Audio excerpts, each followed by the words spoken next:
Hola, bienvenidos. En este vídeo vamos a comentar brevemente algunas de las formas de vida que vivieron durante la era paleozoica y vamos a aprovechar para repasar los distintos periodos de la era paleozoica y los distintos fósiles guía. Para ponernos en contexto, no me paro mucho con esto porque ya hay otros vídeos en los que nos paramos con esta explicación. Os recuerdo que existen una serie de unidades geocronológicas, es decir, dividimos el tiempo geológico en estas categorías que veis aquí. Tenemos eones, que pueden dividirse en eras, que pueden dividirse en periodos, que pueden dividirse en épocas, que van a contener edades y, por último, un cron es 1.000.000 de años. En la historia de la Tierra tenemos 4 grandes eones. El eón ádico, ¿vale?, que es el de la formación de la Tierra, que sería este de aquí. El arcaico, que sería este de aquí. También se le llama a veces azoico o criptozoico. Tenemos el proterozoico, que sería este de aquí, en el que aparecen las primeras formas de vida. Y por último tenemos el eón fanerozoico, que sería este último de aquí. Fijaos que ocupa muy poquito espacio en el tiempo con respecto a los otros eones, y en el eón fanerozoico la vida ya es muy evidente, el registro fósil es abundante, ¿sí? Dentro del eón fanerozoico, si nos cogemos el eón fanerozoico y miramos qué eras son las que aparecen, vamos a tener 3 eras: el paleozoico, que es el objetivo de este vídeo, el mesozoico y el cenozoico. En este vídeo vamos a hablar del paleozoico y de algunos fósiles del paleozoico. En vídeos posteriores comentaremos el mesozoico y el cenozoico. Hemos dicho que las eras pueden dividirse en periodos. Entonces, dentro de la era paleozoica, ¿cuáles son los periodos que nos vamos a poder encontrar? Pues estos de aquí, ¿vale? Por cierto que, os comento, al paleozoico a veces se le llama la era primaria, al mesozoico se le llama la era secundaria y al cenozoico se le llama la era terciaria. Todas estas son eras, como decimos, del eón fanerozoico. Y sin más introducciones, vamos al asunto. Antes de empezar con los fósiles del paleozoico, os comento. Hay una fauna que se llama fauna de Ediacara u organismos ediacáricos que son un poco anteriores, no están en el paleozoico, son un poco anteriores y pertenecen al eón proterozoico, pero he decidido meterlos en este vídeo. Esta fauna de Ediacara, estos organismos ediacáricos, también se los conoce como fauna bendiense, están en el periodo temporal que va desde los 635 a los 542 millones de años. Si nos vamos atrás en el tiempo hasta hace 635 o hasta hace 542 millones de años, en este intervalo es donde encontraríamos estas formas de vida. Como digo, no pertenecen al paleozoico, son un poquito anteriores y estarían aquí, en el eón anterior, que es el proterozoico. Son formas de vida sésil, que tienen forma tubular o forma de hoja y que aparecen tras el periodo criogénico. El periodo criogénico, acordaos que es aquel periodo en el que se produce una glaciación masiva en todo el planeta y todo el planeta se congela, ¿sí? Bueno, pues he decidido destacar de esta fauna bendiense, de estos organismos de Ediacara, estos que veis aquí, la Spidella terranóbica, que es un organismo que se supone que perteneció a los nidarios, la Greysonia, que son estromatolitos. Los estromatolitos son estructuras que surgen de la actividad de las cianobacterias, ¿sí? Tendríamos también la ciclomedusa, este es el fósil, y esto que veis aquí es un dibujo que pretende, bueno, una recreación de cómo podría ser este organismo. Tenemos la Dickinsonia costata, ¿vale?, que es esto de aquí. Fijaos que tiene forma laminar. Decimos que son formas de vida sésil que tienen o forma tubular o forma de hoja. Y tenemos también la esprigina. Este fósil se supone que podría ser un precursor de los artrópodos. Si os fijáis, se adivina un poco la metamería, ¿vale?, la repetición de partes corporales. Estos organismos se extinguen en su mayoría un poquito antes de lo que conocemos como la explosión cámbrica.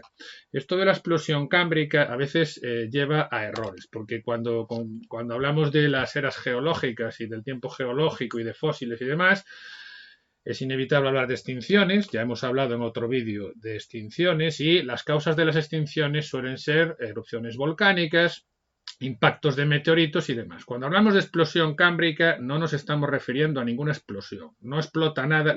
Esto de explosión cámbrica, lo de explosión, va entrecomillado, ¿vale? Porque la explosión cámbrica lo que se refiere es a una aparición súbita de repente desde un punto de vista geológico, de un montón de formas de vida pluricelulares que hasta el momento pues no estaban, ¿vale? Entonces, digamos que la vida explota, entre comillas, ¿vale?, y aparecen un montón de organismos nuevos que antes no estaban. Cuando hablamos de explosión cámbrica, no es realmente una explosión, ¿sí?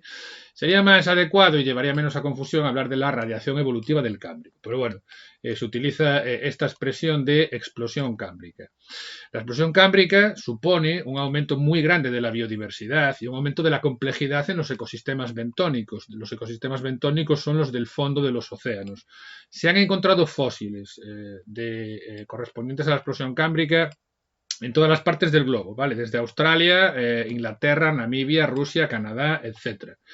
De los aproximadamente 40 filos de metazoos, al menos 11 aparecen durante el Cámbrico. Y os comento que para explicar esta explosión del Cámbrico, ¿vale? Se han expuesto, fijaos que en el reloj que os ponía antes, aquí, ¿vale? Si aquí está el origen de la Tierra, pasamos por el Eón, por el Ádico, pasamos por el Arcaico, pasamos por el Proterozoico y la explosión cámbrica estaría aquí, ¿vale? ¿Por qué aquí y por qué no antes? Bueno, para poder explicar, como os digo, la explosión cámbrica se han expuesto un montón de razones genéticas, biogeográficas, etológicas, incluso astrofísicas. Todavía no hay una explicación que sea totalmente convincente y en cierto modo sigue siendo un puzzle al que le faltan algunas piezas, ¿vale? Es un proceso complejo y debemos pensar que seguramente se debe la explosión cámbrica a la sinergia de más de una causa, ¿vale? Seguramente había más de una causa provocando esto. Bueno, nos vamos a ir rápidamente. Decimos que el Paleozoico es la era primaria y dentro de las eras tenemos una serie de periodos. Los periodos que nos vamos a encontrar en el Paleozoico son el Cámbrico, el Ordovícico, el Silúrico, el Devónico, el Carbonífero y el Pérmico. Os he puesto entre paréntesis en millones de años cuántos millones de años MA son millones de años, cuántos millones de años tenemos que ir hacia atrás en el tiempo para llegar al Cámbrico. El Cámbrico va desde hace 539 millones de años hasta hace 485 millones de años. Por cierto que en estas cifras puede haber pequeñas variaciones según el libro que consultéis, según los autores que consultéis. No deberían ser grandísimas variaciones, pero sí que puede haber variaciones. Yo estos datos me los he sacado de la tabla cronoestratigráfica internacional en su versión del año 2023-2024. Pero, como os podéis imaginar, pues puede haber pequeñas variaciones, ¿no? Con estas cifras.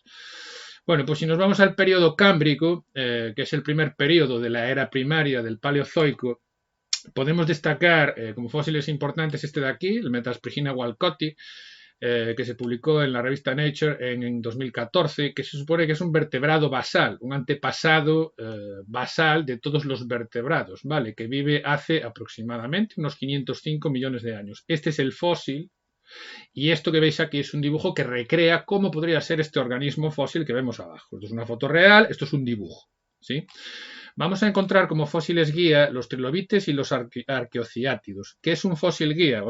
Bueno, un fósil sabéis que es un resto de un ser vivo o de la actividad de un ser vivo que ya no existe. Cuando hablamos de fósiles guía, de lo que estamos hablando es de fósiles que nos van a permitir, cuando aparecen en un estrato de roca, asignarle a ese estrato de roca una época concreta, ¿vale? Entonces, cuando podemos hacer eso con un fósil, decimos que ese fósil actúa como fósil guía. Los fósiles guía de este periodo son los trilobites y los arqueociátidos. Los trilobites son artrópodos, ¿vale? Sabéis que el filo artrópodo es un filo muy grande que incluye los insectos, incluye los arácnidos, y de trilobites hay aproximadamente unas 22.000 especies descritas. Ya no queda ninguno porque se extinguen todos en el Pérmico, en la gran extinción del Pérmico, al final del Paleozoico. Y los arqueociátidos son organismos que tienen forma cilíndrica o forma cónica, que van a pertenecer o al filo poríferos o van a tener un filo propio. No se sabe muy bien si eran esponjas o si meterlos agruparlos taxonómicamente en un filo propio, ¿no? Pero vivían en ambientes marinos de arrecife. Aquí os he puesto dos trilobites que son el Asaphus y el Paradoxides. Pero, como os digo, hay muchísimas más especies de trilobites. Van a vivir no solamente durante el Cámbrico, son muy abundantes en el Cámbrico, pero vamos a tener trilobites durante todo el Paleozoico, ¿sí? Esto que veis aquí en los arqueociátidos, esto es un dibujo de cómo podría ser el organismo y estos son fotos reales de fósiles de arqueociátidos. Y del Cámbrico no vamos a comentar nada más. Nos vamos rápidamente al Ordovícico. El Ordovícico es el periodo posterior que va desde hace 485 millones de años hasta hace 443 millones de años. Aquí, del Ordovícico, vamos a destacar que son muy abundantes las clorofíceas. Las clorofíceas son las algas verdes. Aparecen ya los natostomados. Los vertebrados pueden ser agnatos, cuando no tienen mandíbulas, o natostomados. Los natostomados son los vertebrados que ya han desarrollado mandíbulas, ¿vale? Y aparecen también los primeros insectos. Los fósiles guía que nos vamos a encontrar en el Ordovícico son los corales rugosos, que tenéis aquí. Esto es un coral rugoso aislado, y esto que veis aquí es un coral rugoso colonial, es decir, es un grupo de corales rugosos que se han agrupado para formar una colonia. También tenemos al Didymograptus, que es un organismo que pertenece a un grupo de organismos que se llaman los graptolitos, que son un tipo de hemicordados, ¿vale? Esto de graptolitos porque fijaos que parecen como jeroglíficos grabados en las rocas, ¿sí? Y vamos a tener al ortoceras. El ortoceras era un molusco, que es este de aquí. También durante el Ordovícico aparecen ya las primeras plantas terrestres. Ojo, acordaos que la vida se desarrolla en ambientes acuáticos y después coloniza la Tierra. Bueno, pues aquí en el Ordovícico las primeras plantas salen del mar y colonizan ambientes terrestres. El siguiente periodo sería el Silúrico. El Silúrico va de los 443 a los 419 millones de años. En el Silúrico vamos a tener en los océanos, de una forma ya muy abundante, organismos bivalvos. Los bivalvos son moluscos que tienen dos conchas, dos valvas. Bivalvos que viven hoy en día son, por ejemplo, los mejillones, las almejas y todos estos organismos. Los gasterópodos, ¿vale? Que son moluscos también con una sola concha. Tenemos briozoos y vamos a tener braquiópodos. Esto que tenéis aquí es un braquiópodo actual. Bueno, durante el Silúrico había un montón de braquiópodos que ahora ya no existen, ¿no? Simplemente os pongo este para que veáis un poco cómo es. He decidido destacar aquí en el Silúrico estos dos organismos que veis aquí. El Acutyramus cummingsi, que es un escorpión marino de unos 2 metros, ¿vale? Tenía que ser muy impresionante de ver. Este es el fósil y esto es un dibujo recreativo, una recreación de cómo podría ser el escorpión, aunque en el fósil se ve muy bien. Es fácil mirando el fósil hacerse una idea de cómo podría ser este organismo. Y la Cooksonia. La Cooksonia es una de las primeras plantas vasculares, ¿vale? Esto es el fósil y esto que veis aquí es un dibujo de recreación de la planta. Y del Silúrico he decidido no destacar nada más. Nos vamos rápidamente al Devónico, y en el Devónico, que va de los 419 a los 359 millones de años, se diversifican mucho los peces, ¿vale? Vamos a encontrar en los océanos ostracodermos, placodermos y acantodios. Muchos de estos, los ostracodermos, todavía hay especies que existen hoy en día, pero los placodermos y los acantodios se han extinguido. Pero los peces son muy abundantes. Son muy abundantes los tiburones y aparece la lignina. La lignina, que está en la pared celular de la pared celular de las células, de algunas células vegetales, lo que permite es que le da dureza a la pared vegetal y permite que aparezcan los primeros árboles. Los primeros árboles van a ser helechos arborescentes. Y ejemplos de estos helechos arborescentes son el Archaeopteris, que sería este de aquí. Aquí tenéis el fósil, aquí tenéis un dibujo de recreación. La Cladoxylopsida, que sería este de aquí, o organismos como Rhynia. También aparecen los primeros anfibios, ¿vale? Y los primeros anfibios, fijaos que tenemos al Ictiostega, este es el fósil, esto es una recreación de cómo podría ser el Ictiostega. El Acantostega, ¿vale? Con fósil y recreación. Y tenemos también el Inerpeton y el Elginerpeton. Primeros anfibios, entonces. Acordaos que los anfibios son los organismos que pueden vivir tanto en ambientes acuáticos como en ambientes terrestres. Todavía no están totalmente adaptados a la vida terrestre, pero ya pueden salir del agua. Y aparecen también los primeros insectos voladores. Este fósil que veis aquí se llama Rhinignata hirsti y se considera el insecto más antiguo conocido. Hemos dicho que los insectos aparecen anteriormente, pero el más antiguo conocido es este fósil que veis aquí.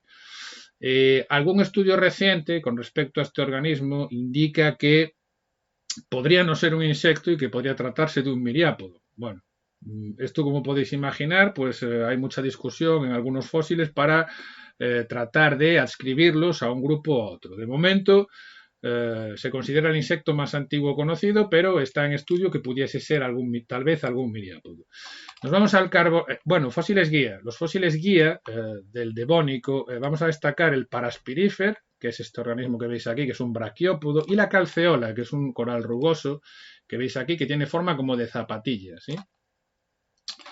Nos vamos al Carbonífero, y en el Carbonífero, que va de los 359 a los 299 millones de años, aparecen los primeros reptiles, aparece por lo tanto el huevo amniótico. Acordaos que los organismos amniotas son los reptiles, las aves y los mamíferos, y el fósil que he decidido destacaros es este, la Westlothiana litziae, que es un organismo que se supone que vive hace 335 millones de años y se considera un amniota basal, ¿vale? Uno de los primeros organismos amniotas. El fósil se encontró en Escocia en 1984. Pasa durante el Carbonífero que hay un gran desarrollo de los artrópodos porque la concentración de oxígeno en la atmósfera aumenta mucho, ¿vale? Y se hace muy abundante el oxígeno. Sabéis que los artrópodos no respiran mediante pulmones, respiran mediante tráqueas. Entonces, que haya un gran aumento del oxígeno en la atmósfera permite que estos organismos alcancen un gran tamaño. ¿Por qué no existen hoy en día moscas de 2 metros? Pues porque el sistema de tráqueas, cuando el organismo se hace demasiado grande, deja de ser eficiente, ¿vale? Entonces, que haya mucho oxígeno en la atmósfera permite que estos organismos alcancen un mayor tamaño. Este gran desarrollo de los artrópodos da lugar a organismos muy grandes, como estos dos que os he puesto aquí, la Arthropleura, que era una especie de 1000 pies, pero muy grande, ¿vale? Varios metros, y la Meganeura. La Meganeura tenía una envergadura de alas de más de 70 centímetros y constituye la especie más grande conocida de insectos que haya existido sobre la Tierra. Debía ser un espectáculo ver esto volando por ahí. También durante el Carbonífero se produce una gran acumulación de masa vegetal. Si decimos que hay mucho oxígeno en la atmósfera, la tasa fotosintética va a ser muy grande. Se van a desarrollar mucho las plantas, sobre todo las pteridofitas, que son los helechos, ¿vale? ¿Qué es lo que pasa con estas plantas? Ya hemos dicho que llegados a este punto tenemos helechos arborescentes. Lo que ocurre es que primero aparece la lignina, eso permite que aparezcan los helechos arborescentes, pero los hongos que descomponen la lignina tardan mucho más en aparecer. Primero aparece la lignina y luego los hongos que la descomponen. Entonces se acumula mucha masa vegetal. Toda esa masa vegetal después va a acabar muriendo y al final va a ser enterrada y va a sufrir los procesos que la van a transformar en los depósitos de carbón y petróleo que estamos explotando en la actualidad, ¿vale? Después del Carbonífero nos vamos al Pérmico. En el periodo Pérmico termina el Paleozoico y aquí destacamos que hay una gran diversificación de los reptiles. Encontramos organismos como por ejemplo el Mesosaurus, ¿vale? Este es el fósil, esta es la recreación. Dominan las plantas gimnospermas y aparecen los coleópteros. Los coleópteros, que son los escarabajos, son muy abundantes, ¿vale? Hay cientos de miles de especies distintas de coleópteros descritas. También abundan los terápsidos. A los terápsidos se los ha llamado... estos tres organismos que tenéis aquí son terápsidos y se los ha llamado reptiles mamiferoides porque ya no son reptiles y se supone que de los terápsidos proceden los primeros mamíferos, ¿vale? Estarían a medio camino entre los dos grupos. Y he decidido destacaros estos tres, el Dimetrodon, que sería este de aquí, el Cynognathus y el Plisterognathus. Tenéis fotos de los fósiles arriba y dibujos de recreación de cómo podría ser el organismo en la parte de abajo. Estamos en el Pérmico, pero si os fijáis, no os he hablado de fósiles guía en el Carbonífero y tampoco en el Pérmico, porque vamos con ellos ahora. Los fósiles guía que nos vamos a encontrar en el Carbonífero y en el Pérmico son, en ambiente marino, los goniatites y las fusulinas, ¿vale? Si encontramos estos organismos, sabemos que estamos a finales del Paleozoico, en estos dos periodos. Las fusulinas son foraminíferos bentónicos. Un foraminífero es un protista ameboide, ¿vale? Y bentónico sabéis que es de los fondos marinos. Y en el ambiente terrestre, fundamentalmente, lo que nos vamos a encontrar son, hemos dicho, pteridofitas, helechos, ¿vale? Y aquí Hay fósiles que proceden de los troncos de estos helechos y hay otros que proceden de las frondes de las hojas de esos helechos. Fósiles que proceden de los troncos serían la sigilaria, el Lepidodendron, Calamites y Stigmaria. Estos serían troncos fosilizados de pteridofitas. Y frondes, es decir, hojas fosilizadas de estas plantas pteridofitas serían la Anularia, Pecopteris, Neuropteris y Sphenopteris. Bueno, y aquí terminaríamos ya con el periodo paleozoico. Para no hacer un vídeo larguísimo que se haga muy pesado, el Mesozoico y el Cenozoico los vamos a dejar para vídeos posteriores. Como siempre, espero que os haya sido un vídeo útil y hasta la próxima.